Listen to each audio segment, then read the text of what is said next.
Allison, you parked your car on my property again. My, aren't we observant? By the way, do you think you could maybe pull your car a bit further in next time? It makes it hard to get mine out onto the road with yours parked there. Excuse me? Allison, you realize that's my property, right? You parked there without even asking yet again.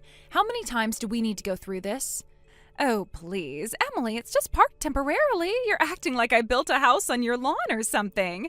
That spot's totally empty and unused anyway. It's not unused, Allison. We bought that land specifically so we could expand our farming. Do you have any idea how annoying it is when your car is parked exactly where we're trying to work?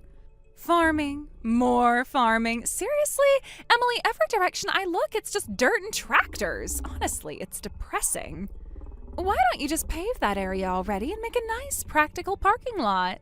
Are you hearing yourself? Allison, it's our private property, not some public parking space for your convenience. Oh, come on. You should thank me. I'm giving you an incredibly helpful suggestion right now. A parking lot would make life easier for everyone around here. Think about it. No more mud, no more weeds. It's an absolute upgrade. An upgrade? Allison, this isn't about convenience or upgrades. It's about basic respect. Not to mention property rights. You can't just casually park wherever you feel like because you think the space is empty. Emily, relax. We're neighbors after all. Shouldn't we help each other out sometimes? You're not even using that spot right this minute. A little generosity never hurt anyone. Generosity? You park on my land without asking, suggest I bulldoze my farm, and somehow you're the generous one? Allison, honestly, sometimes I wonder what planet you're living on. Wow, okay, rude. No need to overreact. I'll move it eventually, no big deal. This is why people around here never make progress. You're all allergic to change. No, Allison, we're allergic to neighbors who think the world revolves around them. Honestly, it's exhausting having to explain basic manners to you over and over. Just move your car immediately and stop parking on my property. It's really not complicated. I keep telling you I'll move it eventually. You seriously need to chill out. I'll chill out the second you stop treating my property like your personal driveway. Move your car, Allison, now. Look, Emily, since you're clearly upset about this parking situation, let's talk money. You people can't get enough of that stuff, right? Name your price. I'll pay it. And by the way, you should consider yourself lucky I'm even offering. I don't have to be this generous.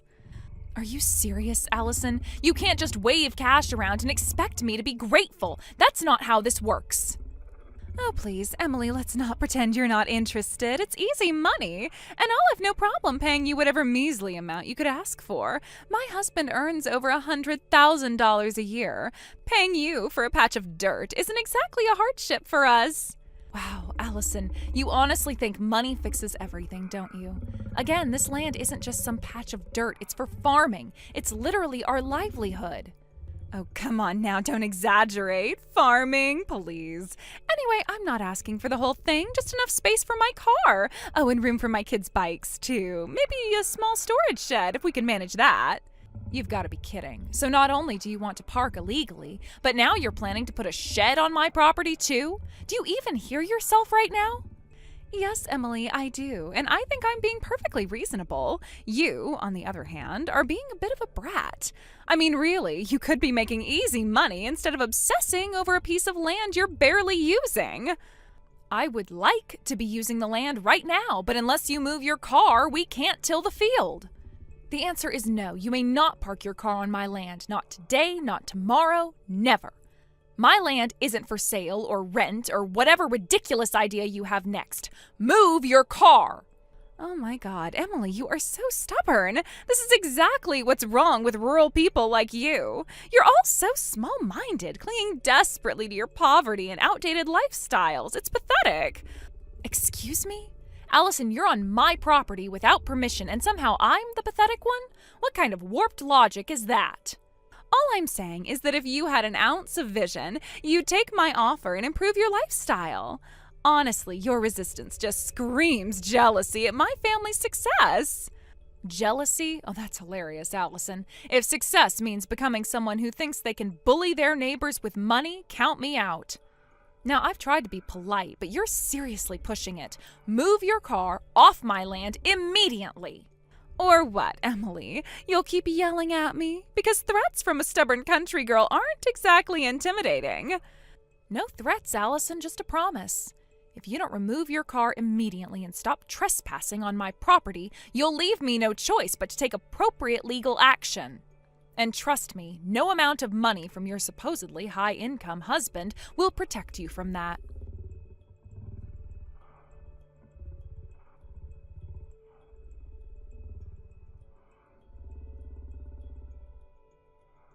Allison, what on earth is happening here? Why are there dozens of cars parked all over my property right now? Explain yourself immediately.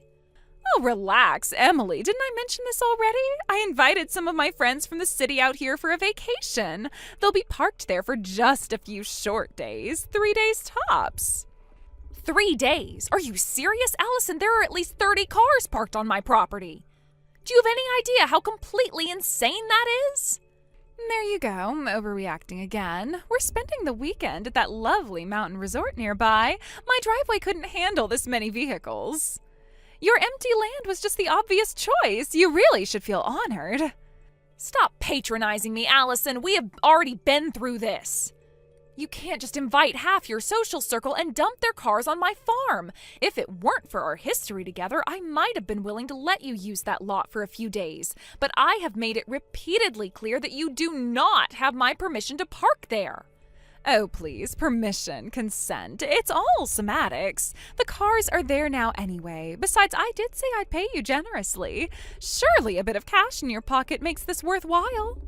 This isn't about your money, Allison. What is it going to take to get that through your thick skull? Do you have any idea how psychotic this is? You're invading my property like a medieval warlord. Emily, let's keep things civilized. You seem really worked up. I'll compensate you properly after the weekend. In the meantime, can you just stop fussing and bear with it for a few days? It's really not that big a deal. You are not the one who gets to decide what is or is not a big deal when it's my property that we're talking about. Move every single one of those cars right this minute, or else. I am not kidding. Emily, dear, that's impossible. We're already on the bus. We can't turn back now. You'll just have to wait. In 3 days, your precious land will be empty again, okay? Problem solved.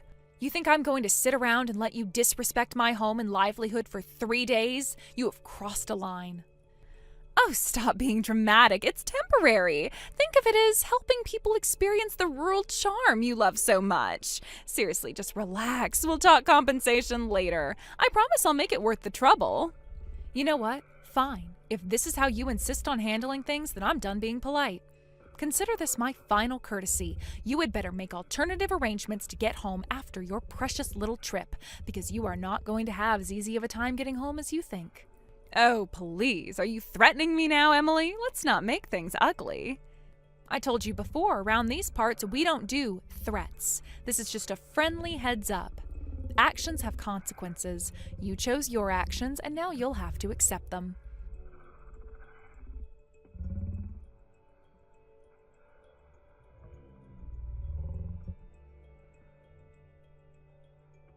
Emily, what the hell is going on? There's a trench around all the cars. What is this? Oh, hey, Allison. Welcome back. I hope your little country escape was relaxing. As for the trench, landscaping weekend. You're joking. Please tell me you're joking. That trench goes all the way around the cars. We can't move anything. Are you seriously trying to trap us? Trap you? No, not at all. I just wanted to install proper irrigation lines. It's farmland, remember? You said you wanted a real country experience. Well, congratulations, you got one. This is revenge. Don't play dumb. That trench wasn't here before. You dug it after we parked, and you did it on purpose. I had every right to work my land. I borrowed a backhoe from my cousin and did all the work myself. And not to toot my own horn, but it's a pretty well done trench, a masterpiece, really. You have lost your mind. You can't trap other people's property like this. I'll call the police. This is vandalism, maybe even theft. Oh, by all means, call them. I'd love to walk them through the illegal parking, broken fencing, ruined soil, and other damage you caused. I'd also love to show them our text message history. It would be very illuminating. I never destroyed anything, and it's not like I didn't offer to pay. You said you'd think about it. That's not even close to true. You threw money in my face, and I said no every time. You didn't care.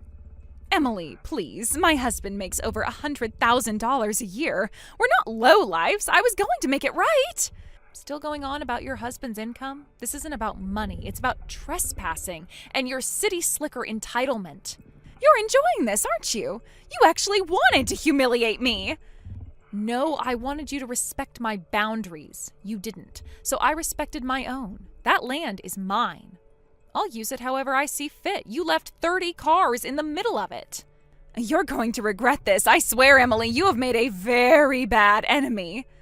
If defending my property makes me your enemy, I'll sleep just fine. Maybe don't come back. Ever.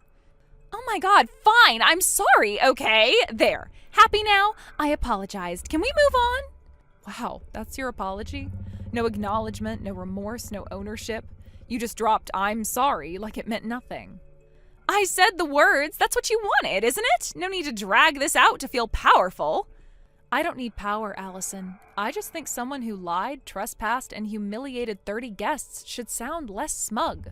What do you want from me? Should I crawl to your front door sobbing for forgiveness? Honestly, that'd be a start. Maybe throw in some groveling while you're at it. Yeah, I like that idea a lot. You come down to my farm, personally, get on your knees in my freshly manured field, and maybe then I'll consider forgiving you. You're insane. I'm not humiliating myself just to please some bitter farm girl with a chip on her shoulder. And there it is, the real you. Arrogant, entitled, incapable of admitting when you're wrong. So familiar, so exhausting. I'm warning you, Emily. My husband earns over $100,000 a year.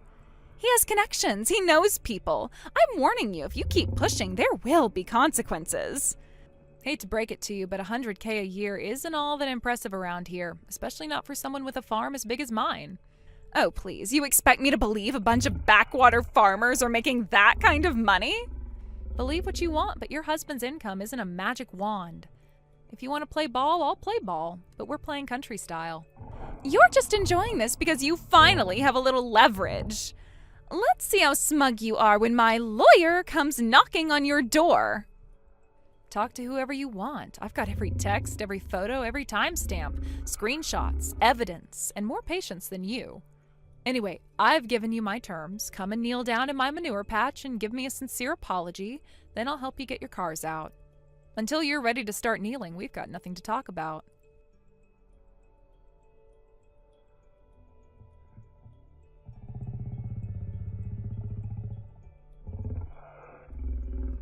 I thought the story would end with the trench, but it seemed that Allison still had one last performance in her. She showed up at my property, flanked by her little club of metropolitan menaces, all dressed like they were headed to a brunch at a tacky restaurant. She thought numbers would intimidate me and that I'd cave under pressure. Well, she grossly underestimated how stubborn a country girl can be. I laid it all out, every message sent, every boundary crossed, every trespass she pretended didn't count because she smiled while doing it. I didn't raise my voice. I didn't need to. The truth did the heavy lifting, and the silence of her gilded gang showed how much it hurt. Her friends turned on her on the spot. They were all totally mortified. You could see it in their faces. They finally realized who they'd been backing. By the end of it, the once high and mighty Allison was sobbing in the dirt, knees stained and begging me to forgive her. Since my conditions were met, I helped them get their cars out. I built a little bridge with my backhoe and some steel plates.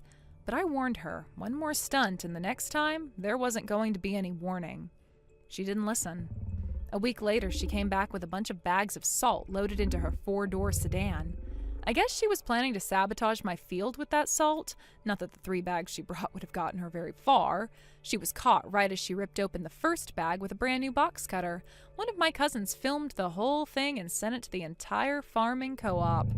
And that was the final straw for the last person who still had her back. Her husband snapped. He filed for divorce, took the kids, and left. Allison's gone now. For good, I hope. And me? I've got my land, my fences, my peace. And most importantly, quiet. Thank you for watching. Please subscribe and hit the like button. See you next time.